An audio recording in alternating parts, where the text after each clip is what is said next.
కన్నప్రభ నేను నాగేశ్వరి. తెలంగాణ వ్యాప్తంగా 17 పార్లమెంట్ నియోజకవర్గాల్లో పోలింగ్ ప్రశాంతంగా జరుగుతుంది. ఈసారి ప్రజలు పెద్ద ఎత్తున పోలింగ్ బూతులకి తరలి వస్తున్నారు.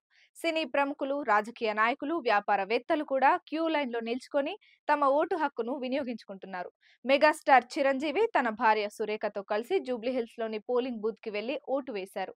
ఓటు వేసిన తర్వాత ఆయన మీడియాతో మాట్లాడుతూ ప్రతి ఒక్కరూ ఓటు హక్కును వినియోగించుకోవాలని కోరారు. ఓటు మన హక్కు కాదు, బాధ్యత అని గుర్తు చేశారు. ప్రతి ఒక్కరూ కూడా విధిగా ఓటు హక్కును వినియోగించుకోవాలంటూ చిరు విజ్ఞప్తి చేశారు. జనసేనాని పవన్ కళ్యాణ్ ఈసారి పిఠాపురంలో పోటీ చేసిన విషయం తెలిసిందే. వైఎస్ఆర్ కాంగ్రెస్ పార్టీ సీనియర్ నాయకురాలు వంగ గీతపై ఆయన పోటీ చేయగా ఆమెపై గెలవడం ఖాయమని జనసేన వర్గాలు భావిస్తున్నాయి. పవన్ కోసం చాలా మంది సెలబ్రిటీలు పిఠాపురానికి వచ్చి ఆయనకు మద్దతుగా ప్రచారాలు చేశారు. ఇంకొందరు సోషల్ మీడియా ద్వారా పవన్ కి మద్దతు తెలిపారు. అయితే ఈ రోజు పోలింగ్ డే కావడంతో ఏపీలో ఓటర్లందరూ వెళ్లి తమకు నచ్చిన వారికి ఓటేస్తున్నారు. ఇక పవన్ కళ్యాణ్ తన సతీమణితో వెళ్లి ఓటు వేశారు.